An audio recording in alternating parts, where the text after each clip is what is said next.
All right. So thank you very much for being here for this lecture on the economics of science fiction. So today's lecture is on machine economics, that is trying to encompass all the aspects that you see there: robots, AI, humanoid robots, synthetic robots, even computations of vast capacities that have emerged in science fiction.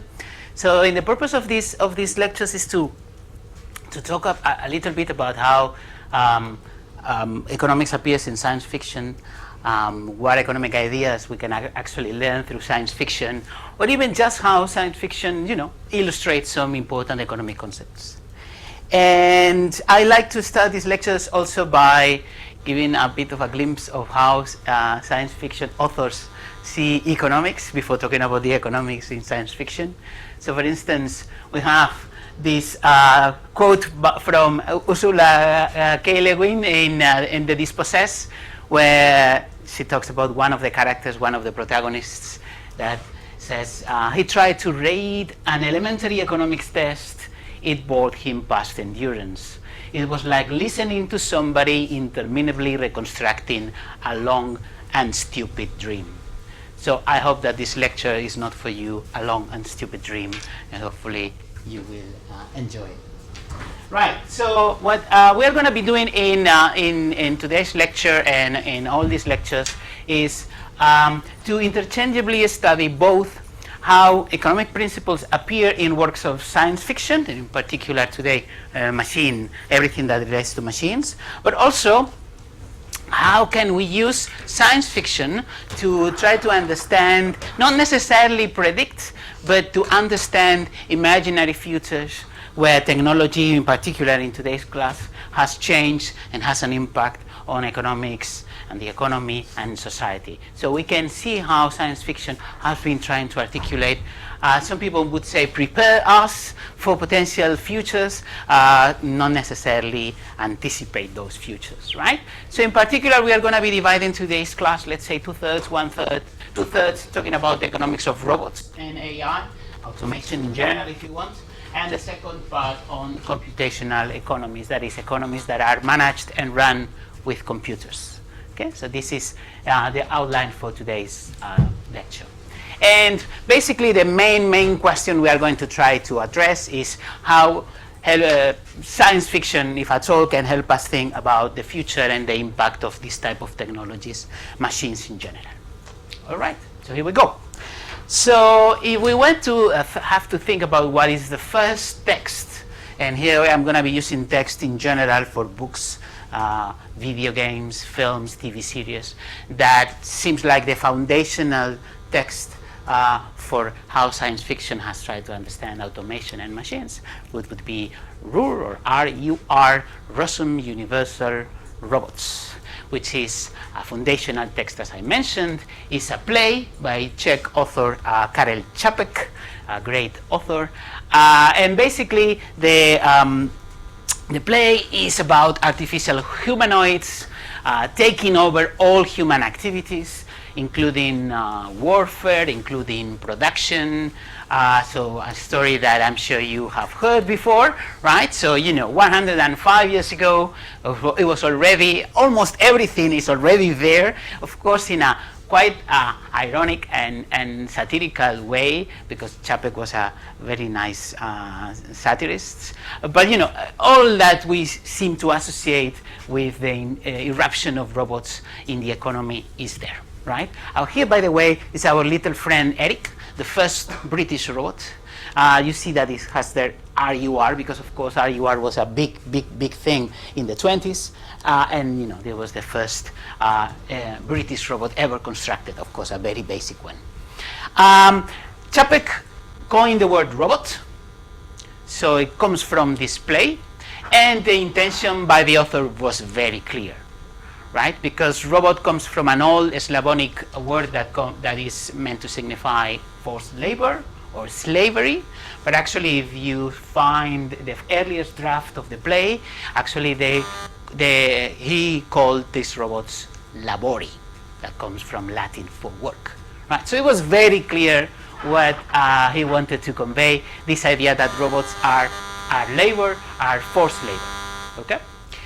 Right. So clearly we see there in the play another trope, which is that these robots are produced by Rossum's factory. They are acquired by many capitalists and manufacturers, and they become rich up to the point where the robots rebel against humans and try to kill them, almost all of them. Again, you can see here another trope of AI and robots going wild, right? But at the end, they redeem themselves. Okay, so this is the foundational text where we can see most of the views that we tend to associate with robots and the economy. But actually, if we were to think of another CSFI work that actually is even more encompassing, a bit less ironic, or well, maybe more, I don't know. It's as satirical, but in a different tradition perhaps, is Kurt Vonnegut's Player Piano. So Kurt Vonnegut was, at the time of writing the novel, was a publicist for General Electric, and he was really impressed when he saw a player piano, which is this piano that basically plays by itself. And then he thought, okay, humans are done. Right? Even you just feed the machine with a song or for something, and the machine will be able to reproduce it. So in this novel, what we see is that there is World War III, and while we're people out there fighting, there's automation, right? We know that in real life in World War II, what happened was the women took over many of the industrial processes, but in this case it's machines, right? And when they come back from the front, then these men find, there's quite a male-oriented novel, by the way, men find that they have been made redundant, because now most of the production processes, if not all, have been taken over by machines. Not robots, but machines. Everything is produced by machines.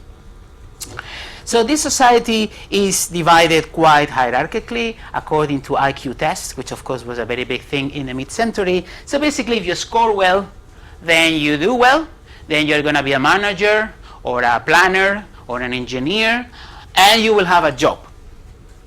But if you don't score well, then you will be just one of the many people who don't work in this society and just do nothing, okay?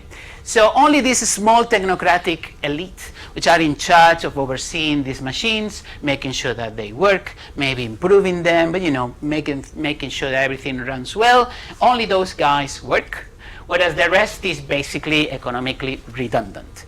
Now, there are some projects out there which have kind of this Keynesian flavor of just having people doing stuff, because that's good for the economy. In this case, because actually one of the big issues, which is not the one we're going to be talking a lot today in great detail, is that for Vonnegut, the big problem here was that a lack of work equals lack of dignity.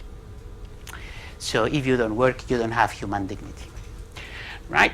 Now, this was also a hierarchical society. This is another topic that we're going to be covering a lot today. We're going to be talking about inequality quite a lot. And here, if you are, by the IQ test, according to the IQ tests, you score low, that's the end of it. There's no chance you will get somewhere better, and in the other way around. Okay? So actually, what happens is that in 52, when Kurt Vonnegut was writing, this was actually something that, yeah, we had Čapek in the 20s, but actually it went through what you could see as the mainstream view on technology and machines. So at that time, it was the golden era of science fiction, and that golden era was clearly one of techno-utopianism, or techno-optimism, if you want, that you could embed perhaps best in the Robot series by Isaac Asimov. So basically the view, and still the view of techno-utopians or techno-optimists, is that machines will liberate humans from alienated labor, that automation will create leisure, we will have lots of free time, that it will help us solve the problem of scarcity, and that basically innovation is a force that is positive and, most importantly, inevitable. And we will talk a lot about that. But actually, in contrast with that view, what Player Piano does is that brings a completely different view, saying, look, what's going to happen is that people will be unemployed. This is the concept of technological unemployment that Keynes coined in the 30s, this idea that technology will make people obsolete, or certain jobs obsolete. There won't be no jobs for certain things, right? So people will just be unemployed due to technology. The second, a big element in Player Piano and in later science fiction of that type is inequality. We have seen there is a lot of hierarchy and division between the managers and the rest, a big mass of unemployed people. And finally, a big topic in the novel is the lack of meaning and dignity, which we are not going to be covered a lot, but actually it's a big thing for Kurt Vonnegut and many of the authors that after him addressed this idea of automation. It's not only that, yes, we might be happy and have most that we want, and actually the unemployed in Player Piano, actually these guys live relatively well, okay? They are not poor by any means, but you know, they lack purpose. Purpose defined in a very particular way. Okay, now let's bring up a little bit of economic concepts here to try to think a little bit more clearly about these issues. So what are the type of labor that machines displace or substitute? There are three types of labor, right? That actually is a good division that will help us guide our thinking. First one is clearly manual or physical labor, right? The other is mental or cognitive, the one that hopefully we are doing here, right? There's a third one, which is perhaps less mainstream, but you know, I think that by now it should be clearly recognized, which is what is called reproductive or care work, where basically every task that allows people to exist, right, and remain healthy, so they can still be working. So each time that you take care of your friends or your family, that's reproductive labor, okay? So in principle, we could then say, okay, so robots of the RUR type or all the kinds of robots that we see in many films and in novels, what they do is that they automate routinary physical tasks, and clearly the robots that we see in manufacturing plants, that's what they do. You know, they do the same thing over and over and over again. Really not a great type of work that we would like to do, but certainly can be easily automated. So things that are routine will always be easier to automate, right, of course. We can then think that AI, what is automating, is routine mental work, right? So not really necessarily creative, but you know, things that are really routine, like sorting out an email, any type of classification task, right? So for instance, you know, you have an email, right, is it spam or not? That's basically an algorithm that decides that, okay? So things that are routine, predictable, the environment is kind of always the same, so it's relatively easy to apply automated methods. But, you know, AI, we know, and we see last week that there was this news about this story that apparently is generated by AI and is wonderful. AI also wants to automate non-routine tasks of the mental type. So creativity, perhaps, right? And this is what you can see very well in this short story that we will be talking a lot on Thursday, John Henry versus the algorithm, 4 pages long. Please read it. It's great fun. Okay? And that's precisely the idea, that can it be automated or not? That's an interesting.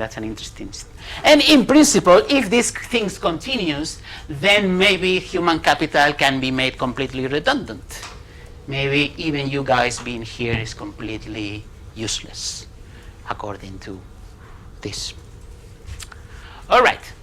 So this idea that work can be displaced and automated actually is the central idea in what is called future of work studies. Future of work studies basically say that, look, what we are witnessing is nothing like the Industrial Revolution, it's nothing like the spinning jenny, nothing that we have seen before, because at the same time we are having a combination of robotics being rather advanced, big data, machine learning, AI, many things going on at the same time that imply that there is an unprecedented technological change. Nothing we have seen before. Okay. And these studies, what they do is that they focus a lot on how many jobs and tasks will be at the risk of being automated. And that's typically the piece of news you will see in the press, like, I don't know, the World Bank says that X% of the works, of the jobs, will be automated by 2050, right? So for instance, according to these estimates, about 35% of the workers in the UK and 47% of the workers in the US will be basically affected by automation in the next 20 years. And these percentages are even higher in developing countries, where typically work is more of the, if you want, physical, routinary type, right? Where this, in principle, these tasks can be automated more easily, right? So actually you are, according to this, you are expecting to see a huge disruption in work. To the extent that you would expect large chunks of the working age population not having a job to do. All right? Now, it is important to note one thing that these future of work studies don't really take into account, which is that actually a job is a bunch of tasks, right? So it's not the same to say that a task can be automated than a task that my job will be automated completely. So, you know, job descriptions, basically a job description is just a list of tasks. You will have to do this and that and that and that. Maybe some of these things will be automated, but it doesn't mean that basically that job disappears. Of course, if many of the tasks can be automated, it will disappear. If the company cannot associate these remaining tasks with some other tasks out there to give you, then clearly your job will be in danger, right? But again, tasks not the same as jobs, right? So in principle, automation doesn't necessarily have to pose a risk at jobs if the tasks still are there and still can be bunched in a way that is meaningful. Okay. So one science fiction text, or a number of them that actually are motivated by this kind of future of work ideas, and some others, are humans or real humans. So I don't know if you knew, guys, that actually I didn't know that before preparing these lectures, that actually the New Humans, the British TV series, but I didn't know that actually it's an adaptation of an earlier Swedish TV series. Did you know that? No? Do you know the Humans British series? You did? Okay. But actually, I also found out there is a Russian version and a Chinese version. So it's an interesting, super interesting study in cultural differences to compare the four of them, because they are very different, but at the same time, it's the same story with some interesting differences. So basically, what happens in this science fiction series is that in the future, near, alternative, we don't really know. Basically, all tasks have been, or all jobs have been taken over by hubots or synths, synthetic humans or humanoid bots, right? That they do all kinds of things. So mostly what they do is physical work, but also reproductive work. So you see that they are taking over, household care, even sex work is actually a very big thing in this series. All kinds of things like, that not only have to do with industrial work. And actually, you see that there are two vectors here of displacement going on in this series. Is both, on the one hand, the displacement of workers that are seeing that their jobs have been taken over by these robots, but also the mother of the family, because the central main plot driver of this series is that there is a family that acquires a robot, a family with 3 children that acquires this robot, and this robot disrupts the family in a number of ways, one of them being that the mother feels displaced, in the sense that there is now this attractive female bot who is taking over the care work. In the societies, even the elderly are required to be taken care of by a bot. Actually, the NHS will send you a bot when you are above a certain age. It will take care of you and that you take your medicines at the right time and control your diet and things like that. And what clearly you see in this series is that the humanoids are challenging what it means to work and what it means to be human. Right? A number of ways, because of course these bots, they tend to be self-conscious, and there is all the issues of the singularity and blah, blah, which I find particularly boring because they're always there. It's a big part of it. But in addition to that, there are points in which the humans here really wonder what is left for us. And very interestingly, you see that there are radical groups emerging here, even political parties, right? So Actamaniskor is actually the name of the which means real humans. We are 100% humans. It's actually a political party that emerges and that more or less violently tries to challenge the rise of these robots. Okay? So is this interesting for a number of reasons, but one of them is that especially when you look at the British and the Swedish series, these bots are not that different from migrants. They are not that different. And actually, look, you have a non-white person coming to your household, right? With obvious sexual tensions with the males in the household. So all kinds of things that are there. Now, these robots are shown to pick fruits in the fields, do all kinds of menial jobs. They are ethnically diverse, right? So they are not all whites or no, they are of different ethnicities. There are all kinds of, echoes of things that we tend to hear in the rhetoric when discussing migration and immigration, like they take our jobs, these people cannot be trusted, they have from different cultures, we cannot really know what they are thinking, or the opposite, they may look different, but they are still humans, they have their dignity, and so on and so forth. Right? So all these things are there. So actually, to some extent, I find them a bit boring because they are not that different from other things where we were discussing immigration. Now, it's interesting that if you compare that with how this is addressed in societies with low migration levels or lower migration levels, like in China or in Russia, the view of these bots is much more positive. So, for instance, in Russia, what these robots are meant to do is be part of a program. It's called the early retirement program, in which you work until 50, and then a robot takes over, and then you get early retirement. You get paid a nice pension that can be paid with the big productivity boosts that these robots are going to be bringing.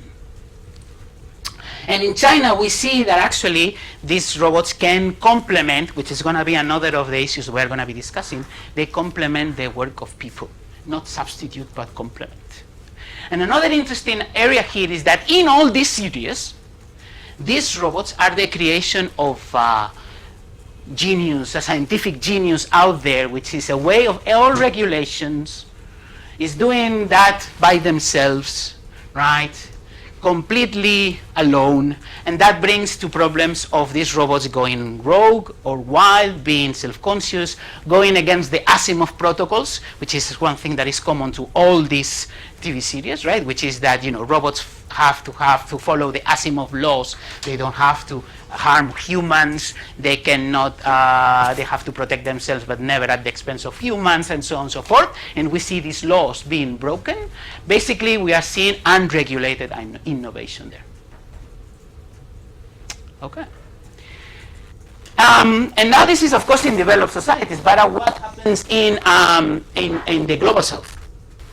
What is going to be the impact? And there are not that many sci-fi texts that talk about that. But one is a very modest film called Sleep Dealer, which is interesting given its clear budget limitations. But it's quite interesting. And it clearly illustrates this idea that automation is maybe bad for developing countries, but it's going to be really bad for the global south. And so what this is based on a future where this complete close down of the border between the US and Mexico. Okay, this is supposed to be in the near future, but maybe that is going to happen tomorrow.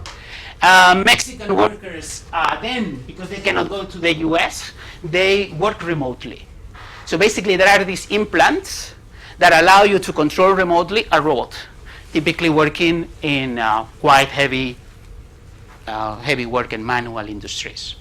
So what you see here is a combination of capital flows. So capital can flow in the sense of the machines can go from the US to Mexico, so they can be implanted into these Mexican workers. But work is fixed. It cannot flow. People cannot move. Right? This is a very interesting, if you want, exaggeration of reality, if you want, right?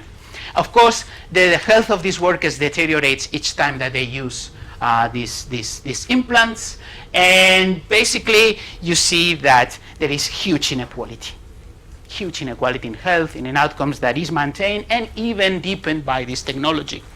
So you can even think of this as outsourcing taken to the extreme, where you are taking a firm or your industry elsewhere because there are lower regulations, and that's certainly what happens with a technological stint. Now, in real life, it happens that these technologies exist. So, it was developed in Japan, so you could control a robot that could stack and fill the shelves of a supermarket from somewhere else. And this was done in response to the fact that Japanese workforce is becoming older and older. They are not being there's no migration to take over these jobs, right? So they have to do something. So it's not necessarily to deepen inequality, but certainly this is something that happens. By the way, this was in 2020. In 2021, an AI version was developed, and not even now the human is required.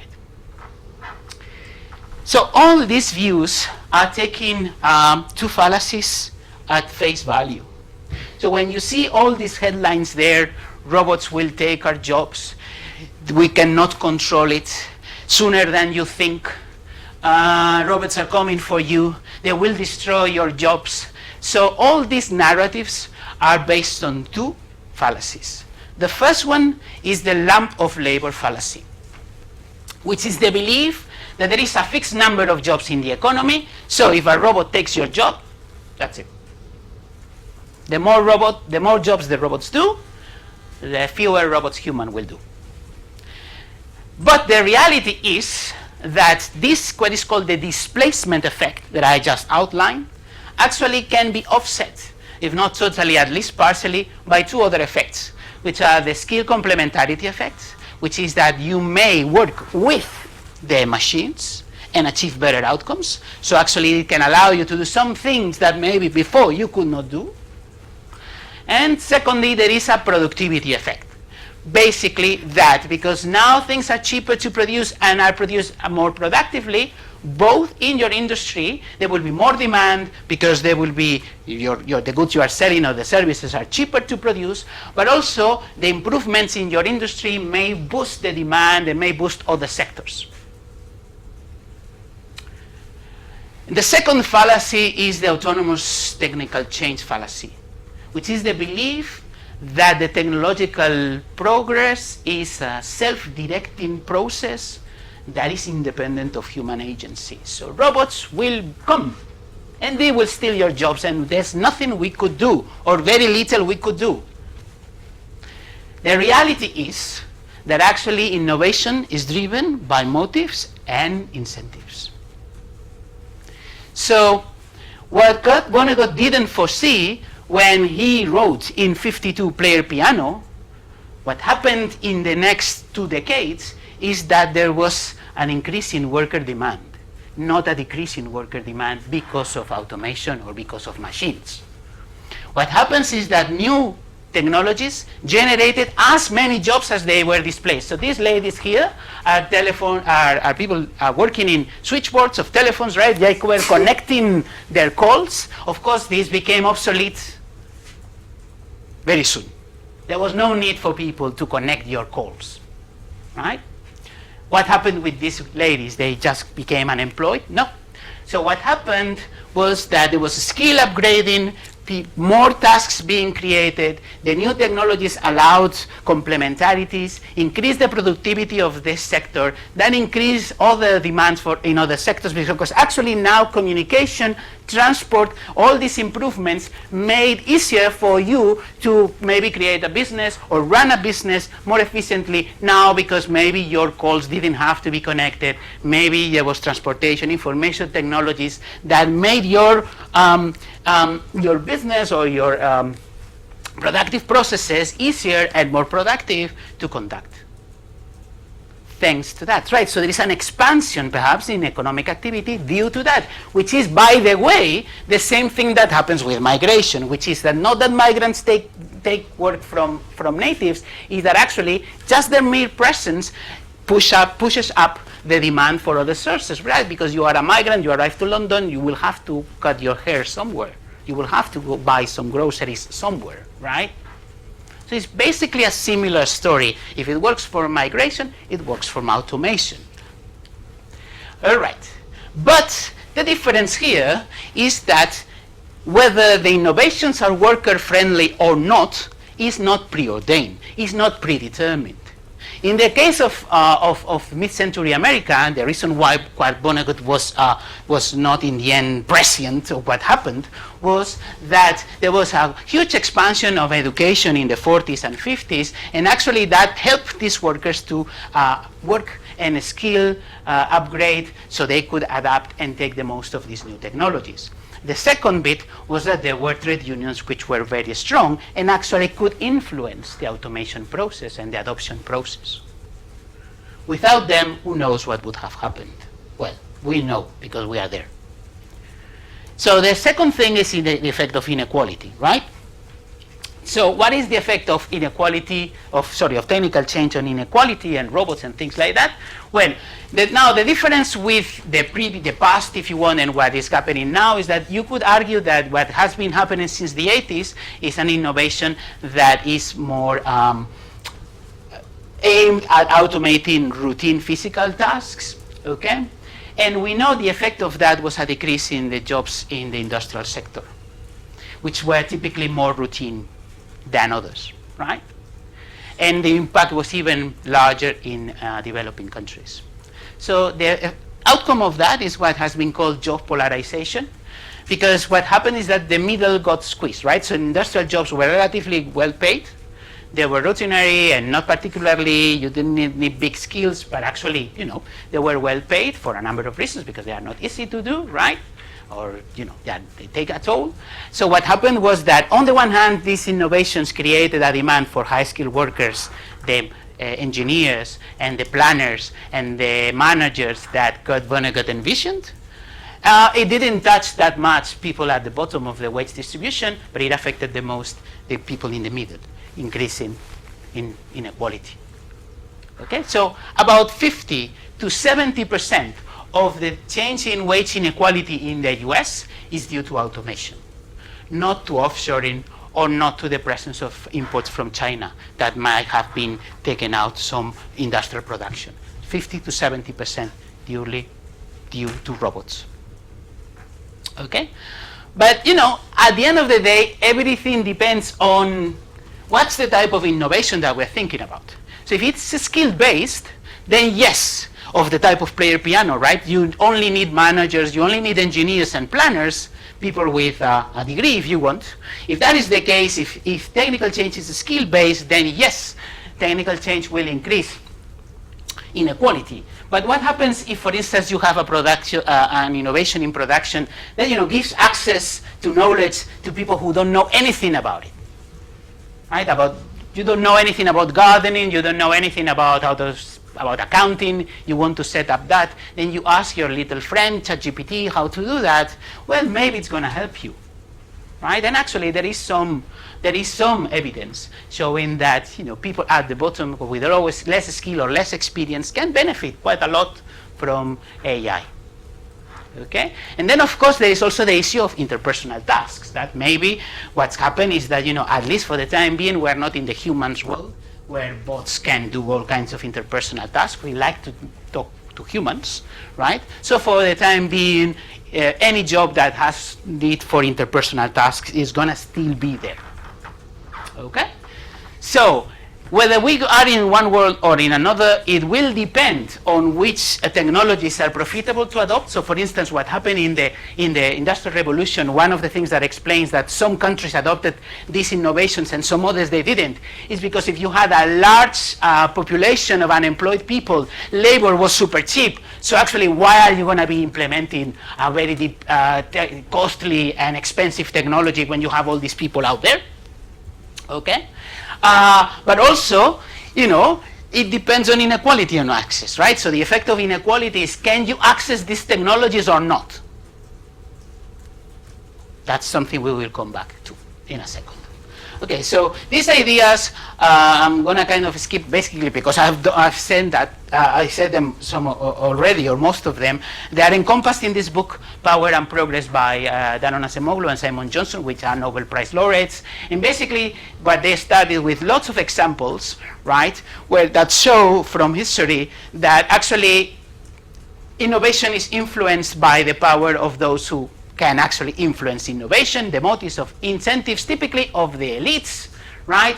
Many historical examples where there was technological innovation, but there was a very small, if at all, improvement in living standards. So if you guys took principles of economics, you were told about the Malthusian trap, saying everything was flat for centuries and centuries and centuries, and then plop. But if you see at the chronology and look at the innovations, there were plenty of innovations during the Middle Ages. So it wasn't a dark age by any means. So why is it that, despite those innovations, in increases in productivity, which actually they are measured, this did not translate into increased living standards? And the reason is that these gains were appropriated by abbots, noblemen, the church, and whatnot, at least in Western Europe. Okay? So we have to acknowledge, and this is the main point of the book, that management, elites, will have a preference for technologies that substitute labor, and for surveillance technologies that will control labor and will reduce the bargaining power of workers, because that will make labor cheaper, maybe inessential, right? So that's exactly the bias that you will have, right? And that actually, that's the other point, is that these elites use persuasion and narratives to try to frame precisely that innovation is inevitable and positive, when actually it is not. And that also creates, you know, when you are buying this narrative, then the typical policies that you see are policies of coping. That is basically, okay, this is going to happen, so let's try to do our best. So invest in education so you can at least operate and work with these new technologies. Or of containment, where we're trying to stop it as much as we can, maybe through a robot tax. And other types of trade-offs that are out there, basically this idea that either you have to choose between employment or growth. If you refuse taking robots, there will be less growth, but more employment, or in the other way around, where actually there are historical examples that I just mentioned that show that the two things can be achieved at the same time. So I would say that the best text that illustrates all these ideas, and we will be talking a lot about on Thursday about that, is Mana. Okay, so Mana explores basically these two possible scenarios out there, right? The impact of innovation, where in particular AI as either as a tool of control or as a tool of liberation, right? And basically, you know, Mana is an AI management device or software that micromanages workers, at first in a fast food restaurant. Through headsets, it tells you what to do, what are the steps that you need to follow in order to optimize the efficiency in your tasks, right? So it's like I will have here a headset telling me exactly what to say, okay? Feeding me jokes, bad and ideally better than my own. Initially we see that Mana replaces middle management, because, you know, middle managers, their main role is to control workers and say, look, you are here, you are not doing well enough, you could do better, right? You are not in time, and those are completely dispensed. Now, the other thing is that it also fires inefficient workers, right? Those which are really terrible and not following instructions, so they get fired, and also those who don't comply, right? So these are at first the ones who are affected. Now, the interesting thing is that then later, robots gain vision, so actually they can see and identify many things, which we are still not there, not fully. And now all jobs, all low-skilled jobs are automated, and we are back in the player piano scenario. There is mass unemployment and a huge inequality. And then in the second part of the novel, the protagonist escapes to the other scenario, which is Australia, Australian project, where AI is open source and is kind of a utopian society, where automation has been used to ensure shared prosperity. So I like Mana a lot for a number of reasons, but one of them is the title. Because I don't know if you guys are familiar with manna from the Bible, this idea that something came from heaven, right? This is our friend Moses there. They were in the Exodus through the desert, going to promised land, and they were very hungry. And at some point, God sent them this substance there, which is manna. And they managed not to die of starvation because of that. But what I like about that is that, manna doesn't come from heaven, in the sense that manna, the innovation is not manna coming from up there, right? Manna is something that spreads very rapidly because it advances the interests of those who invest in it.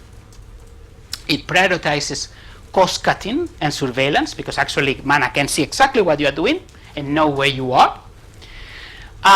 It suppresses all kinds of job creation. It only replaces workers, doesn't complement workers, right? And at some point, even if you don't want to adopt manna as a firm, the thing is that other firms are doing that. They are super productive, so you have to do it yourself. Now, another interesting point, super key in the novel, is that because then manna has a network, all the firms, imagine that you are all firm owners, you all use manna system, right, like Google or whatever, but then it can connect across all of you. So if I'm working with you and you fire me, or I go because I don't like it, then I go to your firm, but manna is operating in both of your firms, so knows where I screwed up last time, or whether I didn't want to follow, or whatever the reason. So basically manna is the only employer. It's a monopsonist. So what are the conditions that I can get there when I'm basically facing just the one buyer of my labor? And it creates a reserve army of the unemployed, so I know that if I don't follow the instructions, there will be all these guys out there that are unemployed, wanting to get a job, and they will be super happy to replace me, so I better rather follow the instructions and work for minimum wage, which is what most people do in this society. Okay? And manna is not for the many, right? You see that actually what's going on, and I think that is the important thing, is when I was reading it at least, and hopefully when you read it as well, is that why these guys don't do something about it, right? Does it have to be like that? So what we are witnessing there in the novel is that in America, in the American model, there is no minimal state intervention, right? So the minimum wage is low. So, right, all workers work at minimum wage. They cannot go below that. Why the wage is not higher? No, the minimum wage is rather low. There is lots of surveillance and, cheap housing for the unemployed, right? These terraform buildings where they are left. The only policies are that. There is also universal basic income, right? Which everybody gets, no matter what. It's not great, but they don't leave you in the street to starve, but it's not great. But clearly there is unequal access to technology. Now, if you compare that with the Australian model, you can see that in Australia, AI is open source. Everybody has access, right? Now, it is very important to note that AI in real life is digital and therefore has a component of a public good. It is non-rivalrous, right? So the fact that you use ChatGPT, let's say, doesn't preclude me from using it, right? We can use it. Anything that is digital, right? We can use the same files.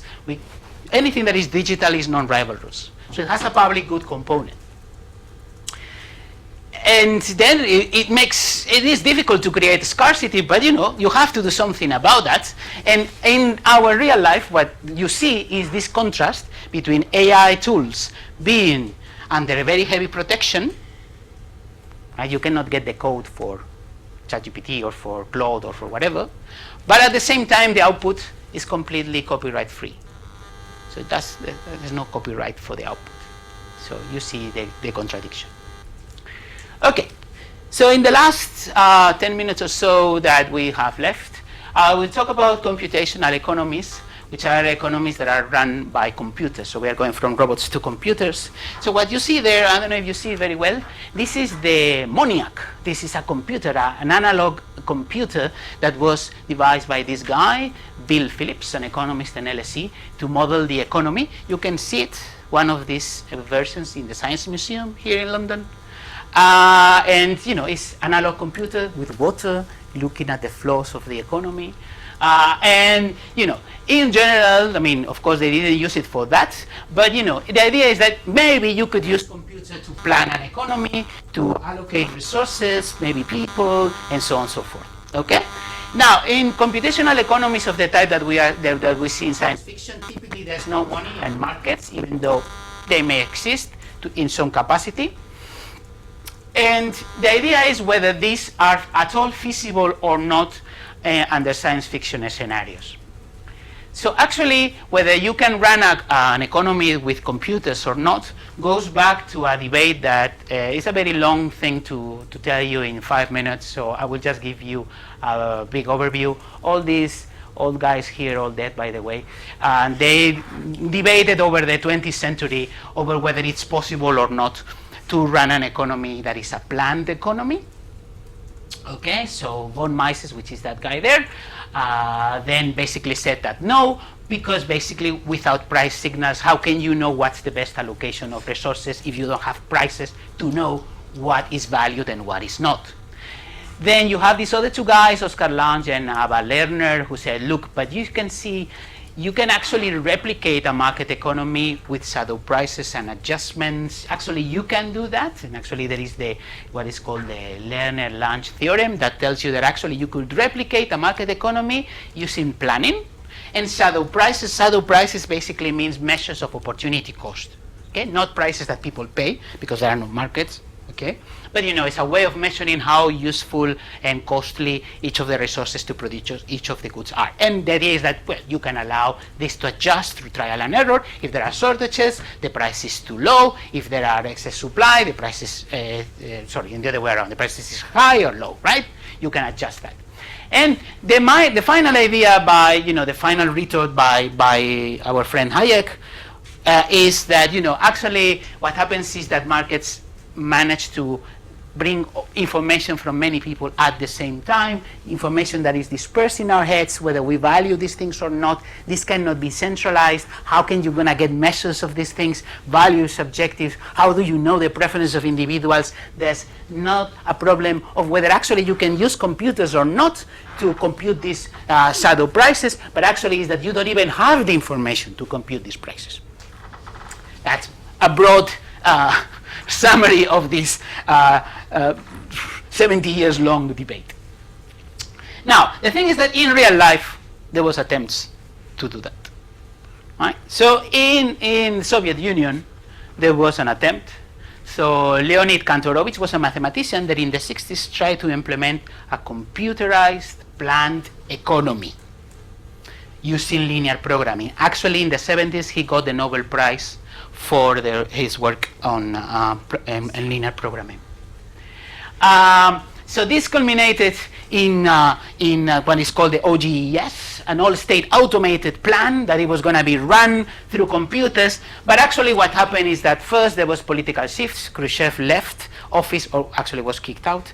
And actually they didn't have the computing power to run this plan. It was very demanding. So you have a wonderful book called Red Plenty that basically chronicles this, mixing fact and fiction. And I love the book for a number of reasons, but one of them is it's a form of failed science fiction, because it's not even alternate history. So it's not even an alternate history where these guys managed to run the Soviet economy with computers. It's not even that. But there is this promise that of abolishing scarcity. For a little while, the USSR was probably growing at a 10% annual rate, but it didn't last long. So what would have happened, we don't know. So wonderful book that addresses it. Now, actually, what you see, the OGS, the Soviet version, is what is called actually a version of command planning, where you have a centralized computer, if you want, that tells you everything. And that's exactly what Robert Heinlein did in The Moon is a Hard Mistress, where there was this computer, Mike, that became sentient, that is running the moon's economy. Mike allocates resources, which are of course scarce in the moon, manages businesses, maintains life support, so all kinds of things that this computer is doing alone, centralized or command planning, okay?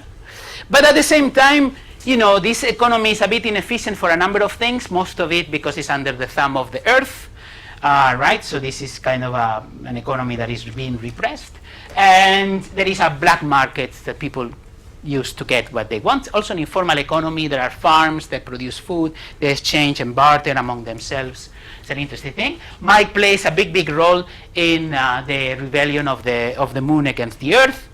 And actually this is the novel, this is the work where this principle is coined.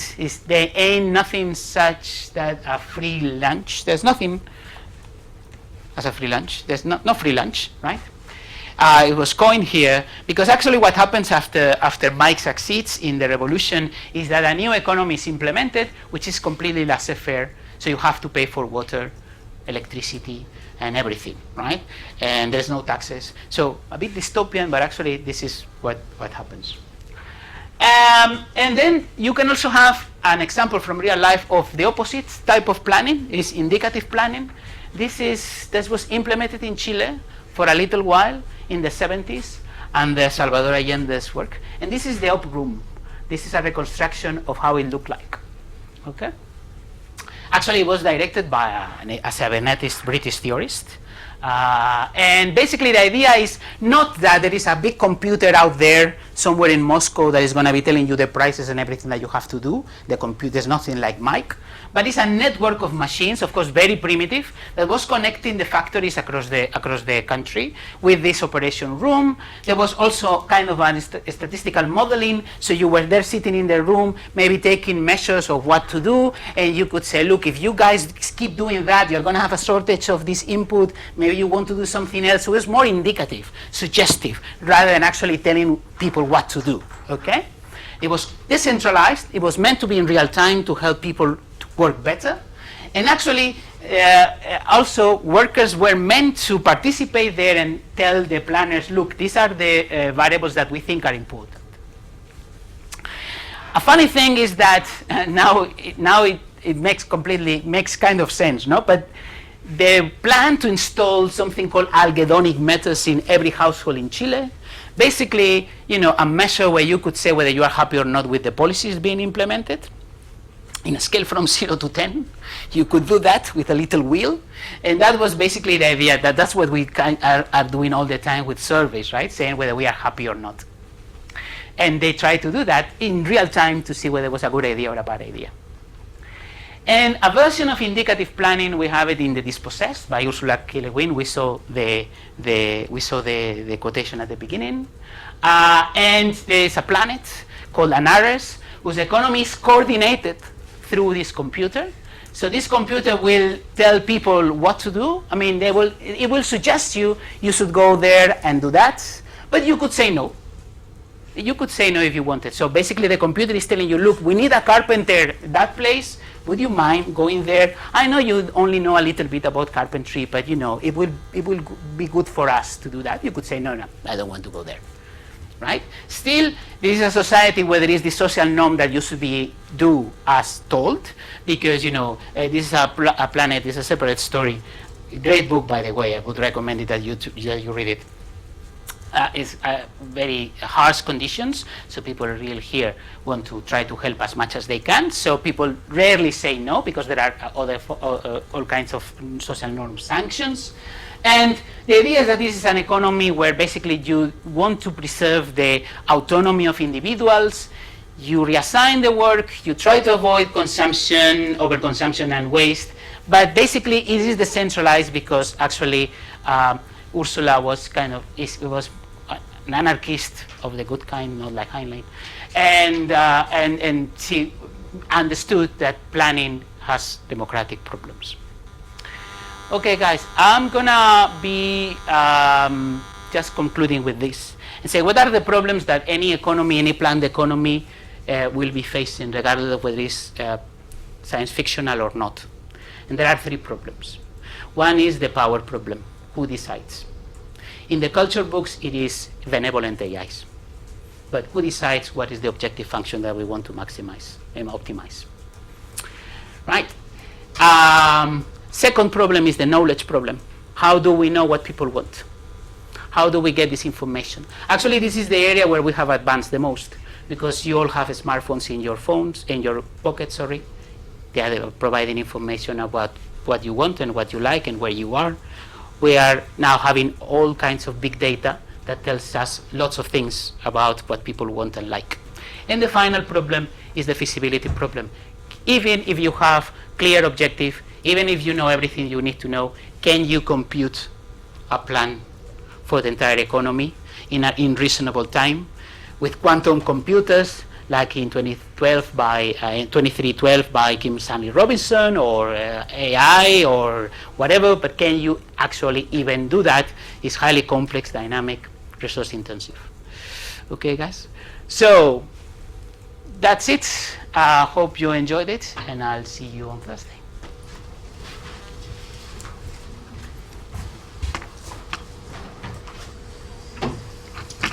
And thank you for your patience, for being here earlier and for staying a bit longer. Can I ask you a good question? Yeah, we'll remain here for any questions, of course. It's not about that actually. It's about Okay, the yeah, essay, sure, no because problem about anything.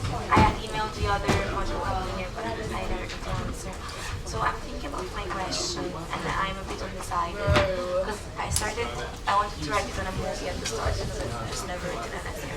And I was thinking of doing Children of Men, and then I would have